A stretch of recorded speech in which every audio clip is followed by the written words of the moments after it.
you guys use this first set of doors as staff only. There's some tables set up back there. There are no extra tickets. There's no wait list. She was more popular than we expected, and unfortunately we just hit capacity with our venue and we couldn't sell any more tickets. I'm Kelly Johnson. I'm the Public Information Manager for High Plains Library District.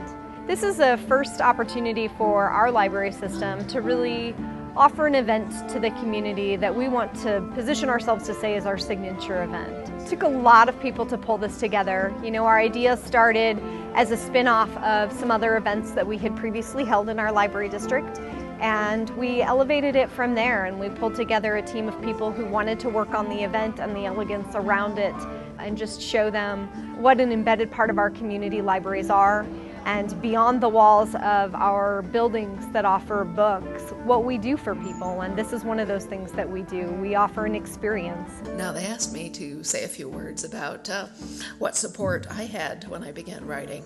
And I was thinking about that because the fact is that I had 2 full-time jobs and 3 small children under the age of 6 when I decided the time was right to write a book. So, in fact, I was not telling anyone what I was doing, including my husband, because he would have tried to stop me. Not out of any objection to my writing a book, but out of fear that I would drop dead. You know, he would have said, you know, wait till my business is doing better and you can quit one of your jobs, wait till the kids are in school, which would have made all kinds of sense, but I just knew if I didn't do it right then, I might never do it. So I didn't tell him, and I just started writing by myself. So I was looking for a time and place in which to set this novel, and I was having to watch a old Doctor Who rerun on public television. And in this, for those who don't know, Doctor Who is a really old, long-running show from the UK. The Doctor of the title is a Time Lord from the planet Gallifrey who travels through space and time, having adventures. Along the way, he picks up companions from different periods of Earth's history. And in this particular really old show, he had picked up a young Scotsman from 1745. This was a young man, 18, 19, who appeared in his kilt, and I said, well, that's kind of fetching. And I found myself still thinking about this the next day in church, and I said, well, you know, it really doesn't matter where you set this book. It's you'll have to look everything up anyway, so why not Scotland, 18th century? So that's where I began, knowing nothing about Scotland or the 18th century, having no plot, no outline, and no characters. Nothing but the rather vague images conjured up by the notion of a man in a kilt. Which is, of course, a very powerful and compelling image. I have watched a little bit of Diana speak before, and she seems like a very dynamic and tremendous woman. To go from her previous career to now being this world-famous author, I'm just excited to hear how that transition occurred for her. One day I was talking to a friend named John Stith, who writes science fiction mysteries. I said, well, I'm asking everybody about agents. John, do you have one? He said, yeah. By coincidence, it's Perry Knowlton, you know, the same as so-and-so.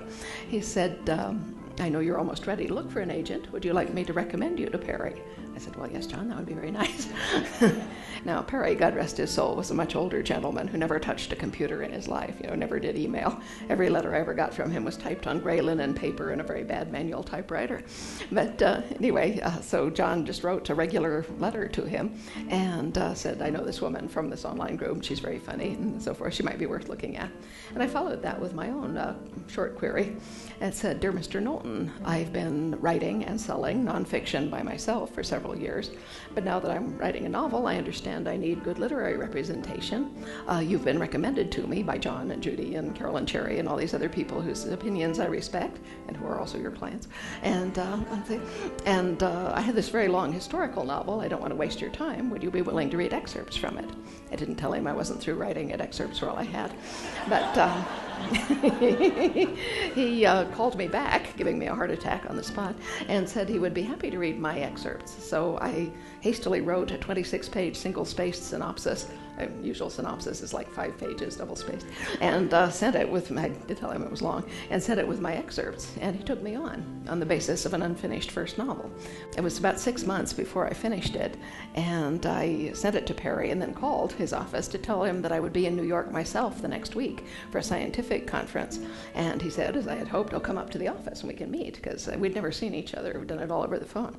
So the next week I went up to his office in some trepidation of mind, because at this point he was the only person in the world who had read the whole book, and I didn't yet know what he thought about it. So I went up, as I say, turned out to be a nice older gentleman who got me a Diet Coke and took me back to his office chatting. And he was trying to put me at my ease. His conversation, by telling me about his other clients, his conversation was not as reassuring as he probably thought, because it was at this point that I found out that besides my CompuServe friends, he also represented Tony Hillerman, Frederick Forsyth, and Robertson Davies.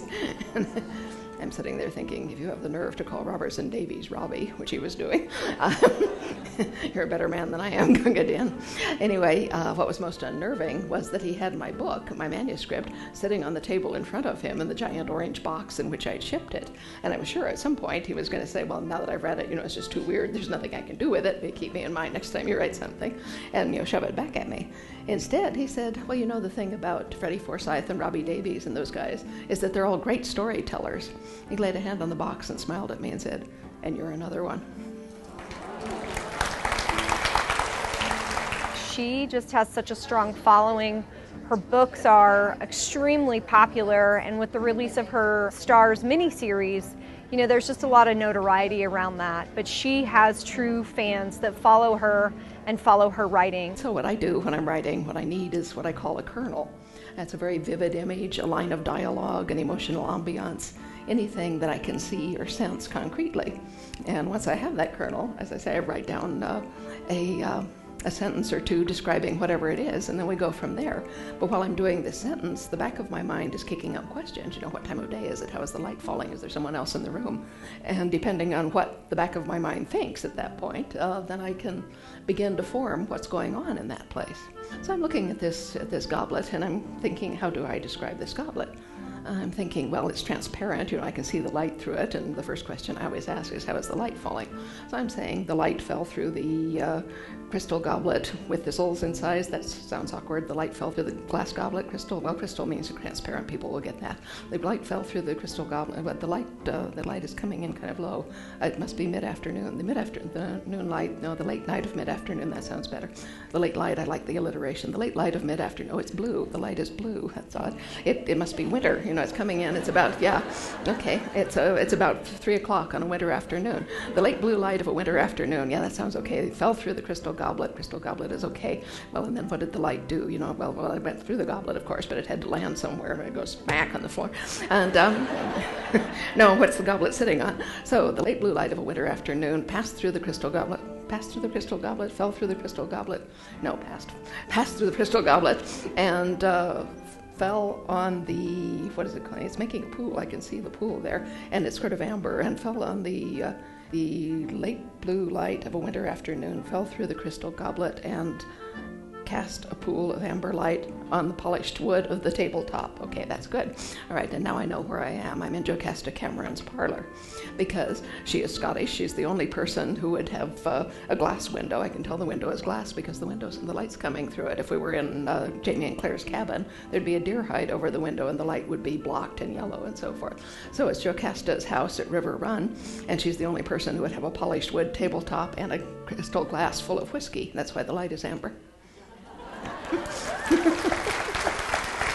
I think that there's this traditional view of libraries of being a warehouse of books, and I would ask people that they use today and their experience here and experiences with their own libraries to reshape the way they think and to challenge their previously held notions of what a library is and what a library does. The one thing, well, I can't say the one thing, there's lots of things you miss if you're only using the internet and not a library, but one of those is just the experience of walking down aisles of books and, seeing them and, sort of gazing at a shelf and having one leap off into your hand.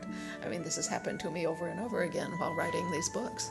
I still remember the day when I was just strolling through the ASU library. I looked up suddenly, and here was a book called The Muster Roll of Charles Edward Stuart's Army. And it is, a list of all of the men who fought in the Jacobite army for the 45, all the ones for whom they could find names. Yeah, and imagine my surprise when I opened this at one point, and I saw Giles McMartin, and on the next page, Frederick McBean, these being two of the names that I had just made up out of my head of the men who were at Leonac Farmhouse with Jamie, who were executed by the Redcoats. And I was going, wow, this is cool. And Duncan MacDonald as well, and just within 2 or 3 pages. So then I turned back a bit to the Fraser of Lovett's regiment, and who do you think was the lieutenant colonel of that one? James Fraser. Yeah, so, books have magic. And that's the truest thing I could say. Our mission for the library district is information, inspiration, and entertainment for life, and we believe in that because that's what libraries are about. And we do that freely with our doors open, welcoming anyone, and that's what we want people to think of when they think of the High Plains Library District and libraries in general.